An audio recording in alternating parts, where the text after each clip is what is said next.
Any questions? I mean, it looks like we got more. 1985, hiatus from Family Ties, you landed a role, little horror film called Trick or Treat.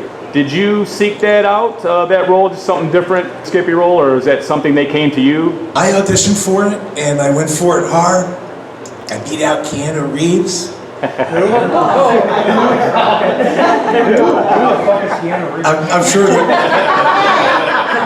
I'm sure the producers are kicking themselves. They're like, damn it, we could have had Keanu Reeves. But you know what? They put him in their next movie, which was even a bigger hit, which is Bill and Ted's. Yeah. And that was the producers from Trick or Treat that did Bill and Ted's. Yeah. Did you have a shot at that one? I wasn't even up for that one. By that time, they were over me. But Charlie Martin Smith was the director, and he's the guy who was in American Graffiti, played Toad. And he was in a lot of movies, Starman, The Untouchables, Never Cry Wolf, I think it's called that. Is that what it's called? Yeah. It is called that, Never Cry Wolf? About 84. Yeah, and it's a fantastic movie, and he's alone in the wilderness and stuff. Anyway, great actor, and it was really nice having an actor to direct you, because they care about actors, versus a lot of directors that can treat you like cattle. That's the famous quote from Alfred Hitchcock. Actors are like cattle. And he gave me the role, I think, because I reminded of him, of Toad, I reminded of him. I was nerdy, and Keanu Reeves was too cool. So how was that whole experience shooting that? Meeting Gene Simmons, Ozzy, What a trip. I had made movies before, but only a couple. I'm 17 years old. I'm legal because I'm emancipated. So it's this weird 17, I can sign a contract. I can't go into a bar, technically, but in those days, that was pre-9/11, that was pre-drinking and driving, getting, crazy, out of control with people doing it, by the way, is what I mean. And so they, or maybe people were out of control doing it back then too, but they got tough on it. But the idea was that in those days, they didn't check IDs and things so much, they didn't care. If you had a fake ID, you were in. Anyway. So we got into nightclubs and stuff, sure. And it was a blast. It was a hoot and a half to be. We were at Wrightsville Beach, which is Wilmington, North Carolina's most beautiful beach. So the whole experience was magnificent. Do you think Ozzy was sober during filming? He seemed sober to me. I don't remember him being out of control or anything like that. Which baby would they have had? The two. Probably Right. Kelly, not Kelly, the one before her. The oldest daughter. Oh, the oldest one, yeah. Would she have been a baby at that point? Probably, yes. And so I think they had the baby, and Sharon ended up being very, and Ozzy, really cool. I don't know if I told any of you guys this story already. When you come to the table, I tell people the story, but I asked Ozzy through Sharon to sign a picture for a fan that was very ill and couldn't come to a concert in Michigan, and I'd hoped they would send an autographed picture to the house, and I gave the address. And they showed up in the limo at the house.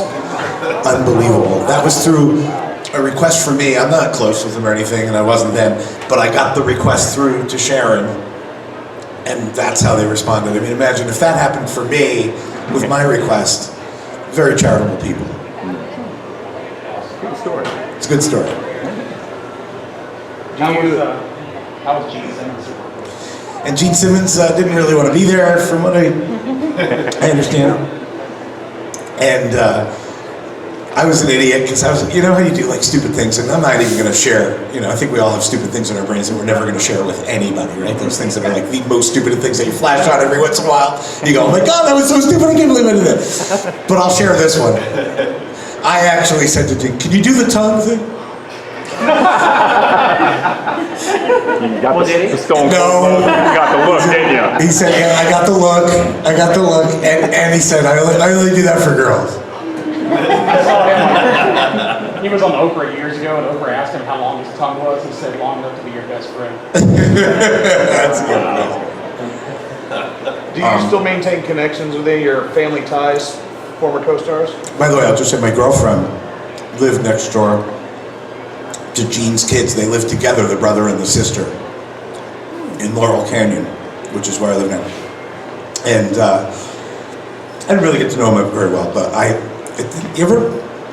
you guys probably don't, but you ever brag about something and then it doesn't land? Like sometimes I'll use my Skippy thing and people, oh, hey. And then other times I'll say, I'm the guy Skippy from Ragman. Okay, well, yeah, whatever, they don't care. And so I went to Gene's Kids. I thought they'd get excited. I was a trick-or-treat. I worked with their dad. They looked at me like they'd never seen it. But I do pride myself on being a comedian first. I love acting. I just did my first movie in many, many moons, a horror movie. Low budget, it's called Devil Music, and it's an 80s parody of, or a parody of 80s horror movies and things like that. And, it's terrible because I don't remember the guys' names that did it, but I should, because you guys might know them. They have a small niche kind of following, and they've done a couple movies. You can Google it, somebody, and see Devil Music, who made it. We could announce their names and see if anybody knows them. It's already on IMDb. And I play the bad guy. I'm the monster. So it was a little switch. And it was fun. I hadn't acted in a million years, and they had really good other actors and a nice crew, and I enjoyed it. I enjoyed it thoroughly. Jim O'Rear and Scott Tepperman? That's it. And they're known for something. They're Something Brothers, or something like that. They've got a name, and they made some horror movies that were really intense. Not like this. This is just silly, horror movie. But they made some that are like really gruesome, and they make that people know. So they told me. When does it come out? In the fall. The fall. They're editing it right now. My girlfriend's a little bit in Man in the Moon. My girlfriend's an actress. Her name is Angela Jones, and she's in Pulp Fiction. And she's the cab driver that picks up Bruce Willis after the fight. And Villalobos. Well done, sir. Esmeralda Villalobos. And she says, "What does it feel like to kill a man?" But she's plays Colombian, but she's from Pittsburgh. Any other questions? I hate to keep taking it back to horror and trick or treat in general, but can you give us What did you call my girlfriend? No. Hi. But working on trick or treat, is there a funny story or what the fuck situation that happened that I know it's 30 years ago. that was the look of my Yeah. But okay, so one thing that comes to mind is that we're making Dino De Laurentiis was the guy behind Trick or Treat. They had Dino De Laurentiis Studios in Wilmington, North Carolina, and everybody's figuring out what a studio is. And the new people there are like, everyone's new. The guy's building props and never built a prop before and all that. They bring in people from LA to train them. And it wasn't long. It was only a few years later before Wilmington has a very real shooting reality now because of that. Because they started it then. It doesn't take long for any market to build its own Hollywood system. They just need to train some people and stuff. But this was very early in it. And they made a King Kong movie. De Laurentiis has a King Kong movie. And I used to go nap in the hand of King Kong, in the palm, Because I would just go to the next set, like there was nobody there, they were shooting nights or something, or we were shooting nights, I forget how it worked, maybe we were shooting nights. And so I would just go nap in the palm of King Kong. They would be like, "Marc, we need you on the set." I'd be like, "All right, right, Kong, I gotta go." So that was fun. Driving, the stuntmen are always the best. There's some great stuntmen here. My buddy Gary Morgan, who's Bonnie Morgan's dad, who played Cujo, and has been in a million movies, including, he's acted in Pete's Dragon, and in, Logan's Run. Yes. He plays Billy, the head of the street kids in Logan's Run. He's actually got one of those crystals.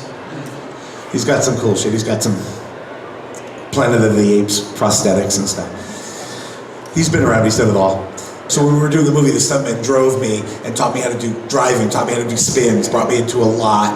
We were just spinning out the car and everything. And then there was a shot in the movie where I actually pull in and get out of the car, and it's actually me. And they didn't have anybody around because they were afraid I'd run over somebody.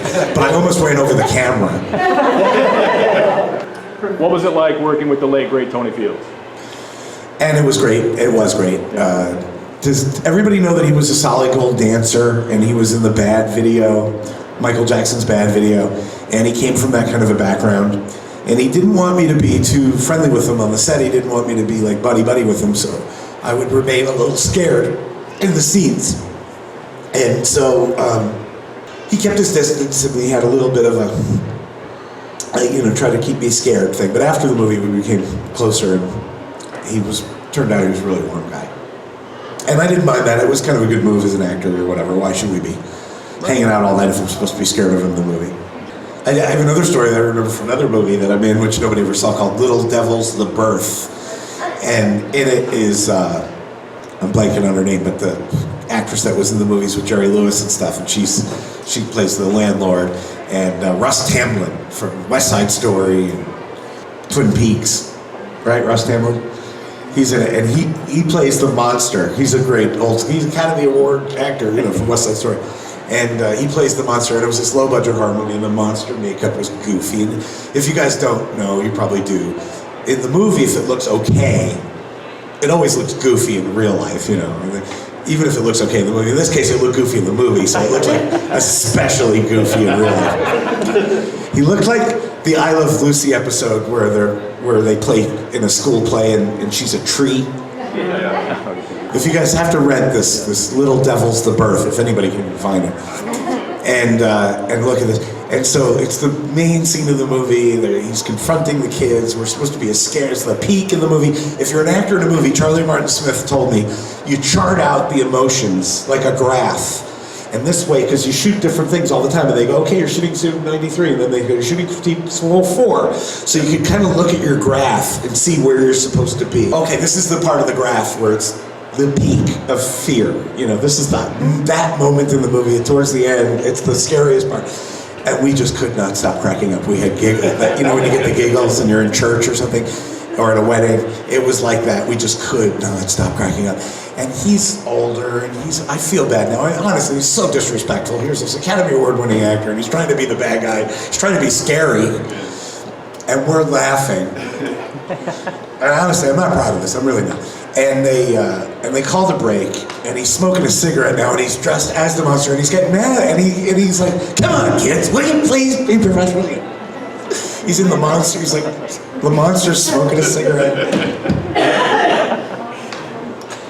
It's terrible, and you're never supposed to do that. And you're never. And I had another one too. I did a series with McLean Stevenson, who was on MASH famously, and then they gave him more spin-offs than anybody in history. And like some professional comedians, like, Robin Williams, or in this case, McLean Stevenson before him, they hold back a little. They don't give you everything on the rehearsal. They hold back. They do a little something extra you weren't expecting. And then the crew cracks up and the audience cracks up and it's fresh and it's really funny. And so they save it, for the show. So he saved some stuff for the show, and I didn't know it was coming, and I'm a little kid, and I started laughing, like I broke the scene laughing, because it was funny. And he did the same thing. He pulled me over to the side, smoking a cigarette. He's like, "Look, kid." And he knew it was his last chance. He was like, "You don't." He grabbed my arm too. "You don't laugh in the middle of the scene." I'm not kidding. I never laughed in the middle of a scene again after that. I was like, on Family Ties, I never broke. I never broke once. Guys, we gotta wrap it up. Okay. That's it. I'll talk another hour. 6 people.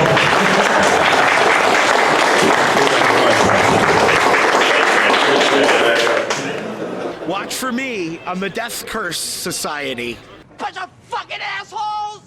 Skippy from Family Ties, but you might know me as Ragman from Trick or Treat. Or you might be a millennial and not know me at all. I've grown to cope.